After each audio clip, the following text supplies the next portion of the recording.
Mr. Dov Zakhaim is the Senior Advisor at Center for Strategic and International Studies. He's now joining us live from Washington, D.C. Mr. Zakhaim, good to see you and welcome. U.S. officials are skeptical of the talks, even though a White House official kept the door open to progress.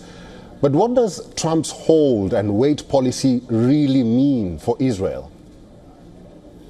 Well, you heard Netanyahu say that they'll do it themselves if they need to. What they need, frankly, from the United States are two things. First, whatever materiel they're falling short of that the United States can supply. And second, that the United States continue to defend Israel both against the missile attacks, and we've got carriers out there, we've got Aegis missile ships out there.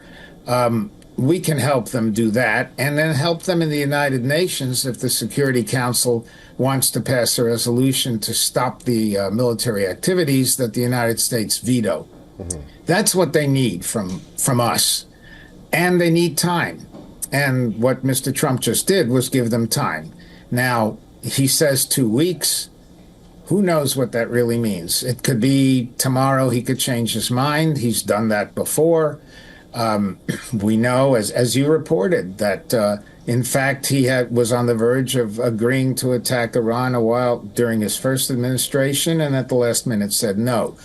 So he could change his mind. On the other hand, he could extend the 2 weeks to 4 weeks. Mm-hmm. Now, the Iranians are saying they won't negotiate with the United States, but frankly, that too is a negotiating position. And the more the Israelis hit Iranian military targets, and if indeed the Israelis can disarm the big Fordo facility, the deep underground facility, mm-hmm. the Iranians might be willing to talk. The Israelis do have that a capability that nobody expected. Nobody expected them to blow up walkie-talkies and essentially just totally undermine Hezbollah, which had thousands of rockets. And nobody expected the Israelis to be able to kill so many civilian and military leaders and to take out essentially the entire Iranian air defense capability. So the Israelis have ways of doing things. One thing I would note, the Israelis have been going after military targets, and as your reporter pointed out, the Iranians are trying to essentially destroy Israel, at a minimum to destroy the will of the people. It's not going to happen, but the imbalance in terms of Iranians blowing up hospitals and apartment buildings and the Israelis blowing up military facilities is simply another indication of why Israel is so determined to prevent the Iranians from accomplishing what they believe is an Iranian determination to exterminate the state. Mr. Zakhaim, the UK's foreign minister says a window now exists to end the Middle East crisis. What do you make of Iran reaching out to European officials in Geneva and the United Nations? Briefly.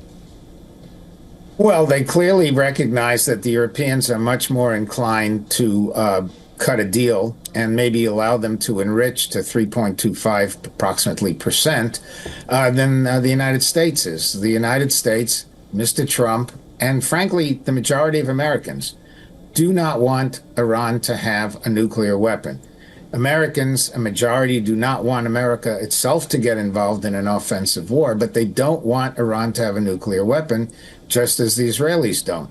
The Europeans are they say they don't want them to have it, but once the Iranians have the ability to enrich even a smaller bit, they will continue to cheat. After all, the IAEA, the United Nations Atomic Energy Agency, pointed out that the Iranians have been lying for years. Mm-hmm. So that could happen again. Let's talk about the IAEA.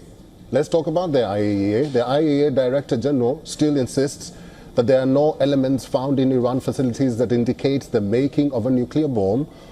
Why is no one listening to this agency? Has it lost its credibility? Well, he said that, but at the same time, they said the Iranians have been lying. So, you pick and choose what you want. The essential bottom line in all of this is that the Israelis simply will not tolerate an Iranian bomb. And the Iranians, all they really have to do is say they will not enrich.